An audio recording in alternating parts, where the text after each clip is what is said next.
So what happens when a fun, nostalgic look back at the 80s gets completely interrupted by the politics of the future? Well, in this explainer, we're diving into a really charged 2026 addendum to a pop culture series called Backtracking. The author basically felt he had to slam the brakes on his trip down memory lane to confront the world around him first. This Backtracking series, it was never supposed to be political. Not at all. It had a much simpler, way more personal goal in mind. The author, he put it just like this. His whole mission was to explore pop culture from a Gen X point of view. You know, think mixtapes, Saturday morning cartoons, the very beginning of the internet. It was really just meant to be a fond look back. But then, 2026 happened. The author basically hits pause on his own project, saying that the political climate had just become so intense, so overwhelming, that he felt he had to address it directly before he could go back to reminiscing. And this, right here, is where the whole story takes a massive turn. It is Sunday, January 25th, 2026. And, right from the start, I have to say this one feels a little different. It really does. Usually, we come in here, we've got a stack of articles, maybe a new study, a business book, something we can kind of pick apart, look at the data, you know. Right. It's objective, it's structured, we break down the concepts. Exactly. But today, we are looking at just one single document. And it's not a white paper from a think tank. It's not a news report. No. It's a text that just came out titled 2026 Addendum to the Introduction of Backtracking, a Pop Culture Journey. And just hearing that title, you'd have no idea what you're in for. I mean, if I saw that pop up, I think, okay, we're going to talk about like the cultural impact of Ghostbusters or something. Totally. Or synth pop. Yeah. Or why the Sony Walkman was this revolutionary device. Harmless stuff. Right. Fun, nostalgia. And the author, Carlo DeSalvo. I mean, that's his whole brand, isn't it? He's built this entire series, this whole following, around exploring pop culture from a very specific Gen X point of view. Yeah, he's the guy you go to for a deep dive on Saturday morning cartoons or John Hughes movies. So you click on this link, and you are expecting this nice, warm bath of nostalgia. But that is absolutely not what you get. Not even close. I was trying to figure out how to describe it before we started recording, and the only thing that really fits is it's a Trojan horse. That's a perfect description. It really is. You think you're opening the gates for a fun trip down memory lane, and instead, out jumps this. Just this searing, scorching political critique of the United States as it is right now, today, January 2026. And that's why we have to frame it so carefully. For you listening, this isn't just another blog post. You have to read it as a primary source document. It's capturing a very specific moment, a very specific mood. Mood of what, exactly? I'd call it the mood of resistance. DeSalvo himself frames his writing as taking place in what he calls the shadow of autocracy. Wow. Shadow of autocracy. That's a heavy phrase. It is. He's looking around the country, and you have to remember the timeline. We're post-2024 election. We're a year past the inauguration, and he's trying to reconcile two things that just don't fit together. Okay, what are they? On the one hand, he has this project, Backtracking, which is all about loving the past, the good old days. But on the other hand, he seems to believe with every fiber of his being that he is living through the actual collapse of American democracy. And that's the hook. That's the tension that makes this document so compelling. How do you write about the fun of the past when you are genuinely terrified of the present? Exactly. And we're not talking about a casual, oh, my candidate lost kind of disappointment. No, this is existential dread. It bleeds through every sentence. Precisely. So our mission for this deep dive is to unpack this text layer by layer, and we've got a lot of ground to cover. First, we have to look at his description of the political landscape in 2026. And it is, well, it's bleak. Understatement of the year. Then we have to look at the data. And what's so interesting is that for what feels like a very emotional piece, he buries a surprising amount of hard economic data in here, specifically about immigration. And then we have to save time for the end. The philosophy of it all. Why do we even need nostalgia? Is it a weakness? Is it just hiding from reality? Or, as he seems to argue, is it some kind of tool for survival? It's a vital question, but let's start where he starts, with the setting. The timeline. Right. So the whole document is an update. He's very clear that the original introduction to his series was written mostly before November 5, 2024. Before the election, which gives you this incredibly stark before and after contrast. It's like reading someone's journal from the day before a hurricane and then reading the entry from a year after the city was rebuilt or not rebuilt. Yeah. He basically says, I wrote that back when there was still hope. And now, writing this addendum, the tone just plummets. He doesn't mince words at all. He asserts that the United States elected a man who, and this is a quote, assured us he would be a dictator. And the whole thesis of this update is that the president has, in his view, kept that promise. And he doesn't just leave it at that. He's not just making a vague accusation. He lists off the specific areas of what he calls domestic deterioration. He does. He claims the administration has destroyed the economy. He points to the healthcare system, which he says was already fragile, and describes it as being completely dismantled. And then there are the civil liberties. The phrase he uses is stripping our freedoms one by one. It feels so methodical in his description, like he's watching a building get taken down brick by brick. It does. But the place where the text goes from a sort of standard policy critique to something really visceral, something that makes you sit up and pay attention, is when he starts talking about enforcement. He focuses on ICE, right? Immigration and Customs Enforcement. Very heavily. And he just calls them goons. That's his word. Wow. Yeah. He claims they are operating outside the law, but he goes much, much further. He uses a term that, well, you can't use it lightly. It has so much historical weight. He alleges that there are concentration camps. Okay, that is an extremely loaded term. I mean, you can't just throw that around. Yeah. Does he provide any context for using a word like that? Or is this just pure hyperbole? Well, we have to look at his specific allegation. He argues that this isn't about border security anymore. He describes a situation where people, and he stresses, citizens and non-citizens alike, are being rounded up. Based on what? Not on criminal warrants. He lists the criteria as he sees it. He says it's about having the wrong skin color or the wrong last name. And there's another one in there that just gave me chills. The nasty look. Simply giving an agent a nasty look. Right. He's painting a picture of total impunity, a state where your freedom depends on the mood of the officer in front of you. If you cross them, if you look at them the wrong way, you're just gone. No due process, no lawyer, just arbitrary detention based on the bruised ego of an enforcer. So it's not about the law. It's about power. That's the state he's describing. He also mentions the military. What does he say about the military? He claims the administration is actively trying to turn the military against its own people.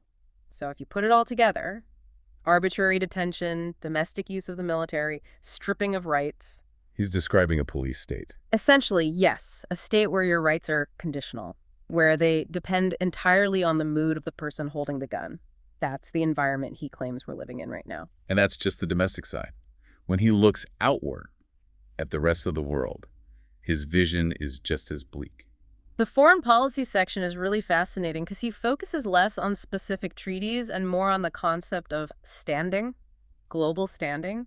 He argues that the U.S. has systematically destroyed its relationships with its core international allies. He mentions NATO, obviously. Of course, that's the big one. But the one that really jumped out at me was Canada. It's so specific, isn't it? It is. He says the administration has turned Canada against us. I mean, just stop and think about that for a second. Canada. Our polite neighbor to the north. We share the longest undefended border in the world. Yeah. To break that relationship. I mean, you have to work at that. That takes some serious effort. It really does. And I think he uses that example to highlight the scale of the diplomatic failure he's perceiving. This isn't just a disagreement over trade tariffs. To turn a staunch, quiet ally like Canada into an antagonist, that suggests a fundamental rupture of shared values. And this leads him to what he calls his irreparable harm argument. Right. It doesn't matter what happens next. Even if there's a new election tomorrow and everything changes, the trust is gone. Gone forever. That's the phrase he uses. Gone forever. He argues the security, the influence, the shared interests that the U.S. built up for decades, he's saying it's all gone. So he's not saying, oh, we can fix this in the next election cycle. Not at all. He's saying the vase is shattered. You can try to glue the pieces back together, but it's never going to hold water again. And that really sets the stakes for the rest of his argument. He's writing from a place of mourning. He's mourning the country's international identity. Okay, so that's the landscape he paints for us. It's dark, it's authoritarian, it's isolated from the world. But then he pivots. And this is where the deep dive gets really interesting, because he stops just describing the nightmare. And starts deconstructing the narrative that he thinks got us here. Exactly. He goes straight for the story we've been told about the border. This is a crucial section. He calls the entire secure our borders argument a hoax. A hoax? I mean, that's such a strong word. There are millions of people who would say it's the #1 issue for national security. Oh, absolutely. But DeSalvo's argument is that it's a fake threat that has been manufactured specifically to prey on prejudice. And he points out this rhetorical shift that I think is really insightful. He says, think back. Before all this, what was the common conservative argument about immigration? It was always, I'm for legal immigration, not illegal immigration. Yeah. You know, get in line, follow the rules, do it the right way. That was the line. Exactly. We love immigrants. We just want them to follow the rules. Why? But DeSalvo argues that whole distinction has been erased. He says it's not about that anymore. Now it's just a blanket persecution of anyone who fits a certain profile. It doesn't matter if you're legal or not. It doesn't matter. If you have the wrong last name or the wrong skin color, you're a target. Yeah. He's basically arguing that the whole legal versus illegal thing was just a polite cover for the racism that was always underneath. He also gets into a really interesting legal philosophy here, and I want to unpack this because I think people get these terms confused. He says, flat out, no human being can be illegal. Right. And he makes this distinction that being undocumented is a civil violation, not a criminal one. Sure. So for the average person listening, what's the actual difference? It's a huge difference in the eyes of the law. A criminal violation is something like theft, assault, murder, things that harm others. A civil violation is a breach of a regulation. And he uses this great analogy to make it clear. He compares being undocumented to getting a speeding ticket. Okay, let's walk through that. If I get caught going 85 in a 65 zone, I have broken the law. It is an illegal act. Correct. You violated a statute. But because of that, do you deserve to be torn away from your kids? Do you deserve to be put in a camp and deported to a country you haven't lived in since you were 3 years old? No, of course not. I get a ticket, I pay a fine, maybe my insurance goes up a bit, but I go home. Exactly. And that is DeSalvo's proposed policy.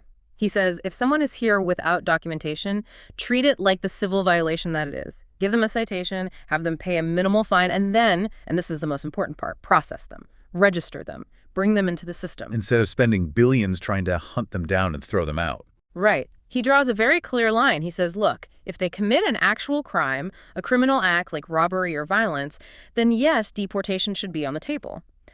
But for the simple act of being here, of trying to work and build a life, he argues that this does not warrant this massive militarized response. Now, up to this point, a critic could listen and say, okay, this is just DeSalvo getting emotional. He's a liberal who doesn't get economics. But this is where he really springs the trap of that Trojan horse. He pivots from the moral argument to hard data. Yes, this is my favorite part of the text because he completely shifts gears. He says, okay, you think this is about feelings. Let's look at the facts. Let's look at the economic history. So let's look at the facts he brings up, because they fly in the face of the whole they're taking our jobs narrative. Completely. He starts way back with the age of mass migration. We're talking, what, roughly 1860 to 1920? The Ellis Island days. Yeah. Huge influx of people from Italy, Ireland, Eastern Europe. The whole melting pot idea.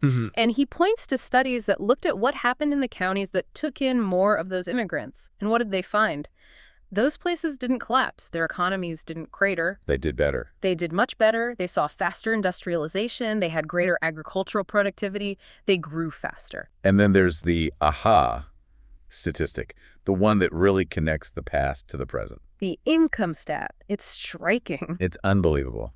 He says those exact same counties, the ones that welcomed immigrants 100 years ago, have on average 13% higher incomes today. Today, a century later. So the benefit wasn't just a short-term boost. It's a generational engine for wealth. That's incredible. It is. It's a long-term investment. You bring in new people, they start businesses, they innovate, they build communities, and that wealth just compounds over decades. And then he brings it right up to the modern day. He talks about innovation. The patent statistic. Yeah. Immigrants have been involved in the development of 30% of patents in recent years. 30%. That is a staggering number. And we're not just talking about low-skilled jobs here. We're talking about the highest levels of innovation. The tech in our phones, the medicines we take. Exactly. That's technology, medicine, engineering. His point is, when you slam the door on immigration, you are shutting down a third of your country's innovation pipeline. And then he looks to the future. He cites a specific projection for the decade we're in right now, from 2024 to 2034. The GDP number. He says that higher than expected immigration during this period is projected to boost the U.S. GDP by $8.9 trillion. Trillion, with a T. With a T. How is that even possible? I mean, that is a mind-boggling amount of money. Well, you just have to think about the mechanics of it. More people means more consumers buying things, more workers filling labor shortages, which lets businesses expand, and critically, more taxpayers paying into the system, funding things like Social Security and Medicare as the native-born population gets older. So his argument is that if you are truly America first, if your goal is a strong American economy, Then you must welcome immigrants, because they are the engine of that strength. He's saying that objectively and mathematically, the country is weaker without them. he's effectively flipping the entire script. He's saying the anti-immigration position isn't patriotic, it's an act of economic self-harm. Precisely. He views the current policy not just as morally wrong, but as economically suicidal. The question he's implicitly asking is, why are we throwing away $9 trillion just to be cruel? And then there's This one question, a question that, let's be honest, is almost always at the center of political debate. He then pulls from a bunch of different sources to try and answer it. So to answer that question, the first thing the author points to is a 2023 Stanford study. And the data, which you can see right here, seems to suggest a pretty clear difference. The incarceration rate for immigrants is shown to be way lower than for U.S.-born citizens. And here it is. This is the number that really anchors his whole argument. The study he's citing concludes that immigrants are roughly 60% less likely to be incarcerated than people who are native-born. But he doesn't stop there. He breaks it down even more, using Texas data that's often looked at for national trends. His source claims that U.S.-born citizens are arrested for violent and property crimes at more than double the rate of undocumented immigrants. He also points to victimization data, noting that immigrants are 44% less likely to be victims of violent crime themselves. Okay, so after laying out all that broad data, the author then zooms in on two very specific, very high-profile stories from 2024 and 2025. He uses these as case studies for how, in his opinion, misinformation gets cooked up and spread for political gain. So first up is the Nick Shirley report about an alleged child care fraud scheme in Minnesota. The author argues this thing just blew up during a slow news cycle, got amplified by conservative figures, and was then used almost immediately by the Trump administration to justify freezing federal funds to the state. The second case he dissects is something he calls the Springfield pet hoax. According to a source, this entire story about Haitian immigrants started from just one Facebook post based on hearsay. Even though local and state officials debunked it, it spread like wildfire and actually led to bomb threats that shut down schools and hospitals. Now, to really hammer his point home on this story, DeSalvo includes this direct quote, attributed to Senator J.D. Vance. The source presents this as basically an admission that the whole goal was just to get media attention, whether the stories were verified or not. For DeSalvo, this quotes the smoking gun. So if the politics are this bleak and the economics of the situation are so clear in his view, then why is this happening? Who is driving the bus off this cliff? Well, that brings us to the next section of the text, the character study. DeSalvo zooms in on the man at the top. The executive profile. Yeah. And let's just say he does not pull any punches here. This is not a respectful critique of policy differences. No, not pulling punches is putting it very, very mildly. He uses some, let's call it colorful language to describe Donald Trump. He calls him a petty, spoiled man-child, a con man. He says he's someone who only uses people to satisfy his own ego and then discards them. There's this recurring theme of destruction. DeSalvo frames him as having the Midas touch in reverse. Instead of everything turning to gold, everything he touches turns to dust. He runs through this whole list of things he claims Trump has destroyed in the past. Businesses, casinos. The USFL, that football league. Right, football leagues, universities, marriages. And now the country. And now the country. His argument is essentially, look at the track record. We saw him destroy all these smaller things. Why on earth did we think the country itself would be any different? There's also a very specific and frankly very scandalous allegation he makes in this section. It's about the Epstein list. Right. This is a major point for him in this 2026 addendum. So the author's claim is that before the election, Trump promised he would release all those files. But now that he's back in office, he's violating the law to keep them suppressed. And DeSalvo's reasoning for this is just blunt. He asserts that Trump's name is in those files, and not only that, but that the content is, in his words, worse than we can possibly imagine. So he's writing this knowing it's going to be discussed on platforms that might try to censor him. Exactly. He actually says, for the sake of the part of this that goes on the YouTube, I will call him a PDF file. It adds this whole other layer of meta commentary to the text. He's navigating the very censorship he's criticizing in real time. It creates this little Orwellian moment right there in the prose itself. It absolutely does. And the accusation couldn't be clearer. He's saying Trump was friends with Epstein and that suppressing that list is an admission of guilt. He also briefly touches on the insurrection and the environment. Yeah, he notes the irony of electing a man who, he says, incited an insurrection against his own government. And on the environment, he just critiques what he sees as an alliance with those who want to maximize profit, even during what he calls a dire crisis for the climate. So it's total indictment. He hits character, policy, economics, the law, the environment. But, and this is the big but, this is where the whole deep dive has to shift gears. Because we have to remember how we started this. This text is an introduction to a series about pop culture. Right. This is for backtracking. This is supposed to be about movies and music and TV shows. So after all that, Yeah. after this searing political manifesto, how does he possibly justify writing about, old movies? I'm getting whiplash just thinking about it. Well, this is what he calls the backtracking paradox. And he feels the whiplash, too. He asks the question himself right in the text. He says, how am I supposed to talk about the way things were without constantly comparing them to how they are? It's a huge dilemma. If you say, oh, things were so much better back then, you just sound like you're whining. You sound like an old man yelling at a cloud. Back in my day, we had democracy and affordable gas. Right.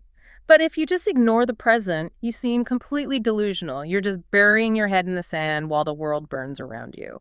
So what's the solution? How does he solve that paradox? He finds his answer in a song from Billy Joel. Of course. The Piano Man. It's from the song Keeping the Faith. And there's a specific lyric. The good old days weren't always good, and tomorrow ain't as bad as it seems. That's a great line. It's very balanced. Yeah. Very optimistic. It is. And DeSalvo breaks it down into two parts. He says the first part, the good old days weren't always good.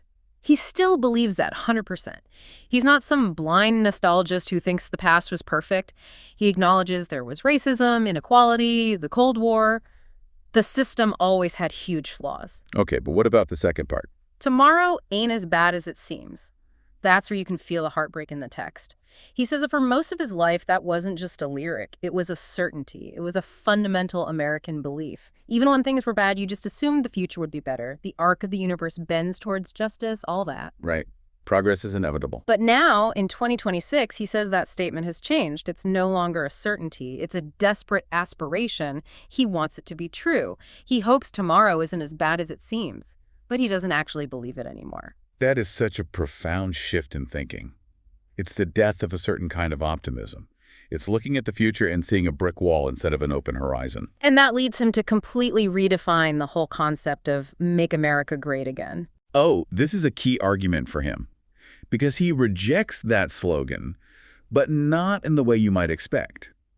He doesn't just counter with, America's already great. No, his argument is much more radical. He says America was never great. Never. That's a controversial thing to say. That's a line that gets you in a lot of trouble. It is, but you have to understand what he means by it. He doesn't mean it as an insult. He means America was never great in the sense of being a finished, perfect product. His argument is that America always had the potential to be great for the very first time. Ah, I see. So greatness isn't something in the past that we have to return to. It's a destination we've been striving for, but never actually reached. Exactly. He describes American history from 1776 onward as a constant pattern of 2 steps forward, 1 step back. We were chipping away at our flaws. We were making slow, messy progress, expanding rights, building a middle class, trying to fix the original sins of the country. Then he says 2016 happened, and we started falling back a few steps. And then came 2024. And in his view, the 2024 election didn't just push us back another step, it knocked us off our feet entirely. And the historical comparison he uses. He doesn't shy away from it at all. No. He explicitly says he feels like he's living in an Orwellian nightmare. And he compares the country's trajectory to being dragged back to 1930s Germany. Wow. 1930s Germany. That is the ultimate historical warning. He's saying he believes we are on the path to full-blown totalitarianism. Yes. He is invoking the darkest chapter of modern history to describe the path he thinks we're on. He sees the parallels, the scapegoating of a minority group, the rise of a cult of personality, the attacks on democratic institutions. Okay, so let me play devil's advocate here. If he really believes we're in a situation comparable to 1930s Germany, Why on earth are we talking about pop culture? Why do we need nostalgia? Isn't that just, fiddling while Rome burns? Shouldn't he be writing political manifestos instead of essays on 80s movies? He completely anticipates that criticism, and he offers what I would call a defensive escapism. So why do we need it? He argues it's a physiological need. You simply cannot exist in a state of high stress, high alert, 24 hours a day, 7 days a week.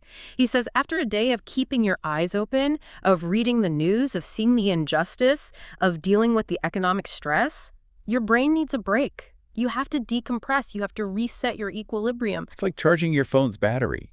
You can't use it if it's dead all the time. You can't effectively fight against something if you're constantly on the verge of a nervous breakdown. Exactly. It's a form of strategic rest. It's about protecting your own sanity so you can get up and face it all again the next day.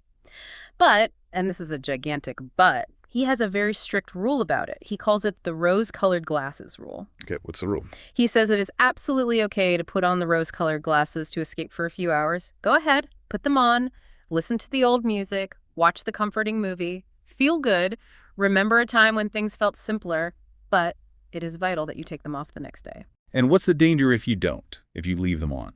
Two things. First, he says you risk becoming unable to manage your current anxieties. You just live in a fantasy.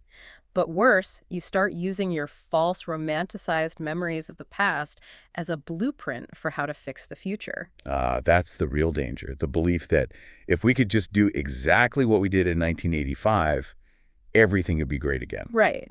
And DeSalvo's absolutely adamant about this. The past is not a blueprint. You cannot just rewind the clock. The world is different. The economy is different. The challenges are different. You can't solve 2026 problems with 1985 solutions. So if it's not a blueprint, what is it? It What's the should. point of his backtracking series then? Why should we look back at all if we can't use it to guide us? He argues it's a roadmap of how we got here. He's suggesting that you can use the pop culture content, the movies, the music, the introduction to his series, to see the path we walked, to understand the cultural currents that led to this political moment, and maybe, just maybe, see where we took the wrong turn so we can find our way back to the right path. So backtracking isn't just about looking back for fun. It's a kind of historical investigation.